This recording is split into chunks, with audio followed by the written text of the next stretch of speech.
मैं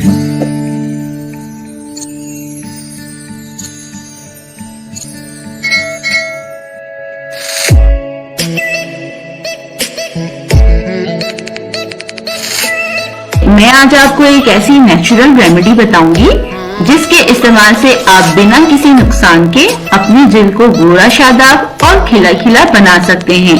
तो सबसे पहले आपने संदलवुड पाउडर लेना है। इसे चंदन या संदल की लकड़ी का पाउडर कहते हैं। 1 चाय वाला चम्मच इसका लेना है। अब आपने इसमें डालना है मिल्क यानी दूध। 1 से 2 चम्मच दूध के आपने इसमें डालने हैं। फिर इसे थोड़ी देर के लिए ऐसे ही छोड़ दें। जब थोड़ी देर हो जाए तो आपने इसमें डालना है चावल का आटा।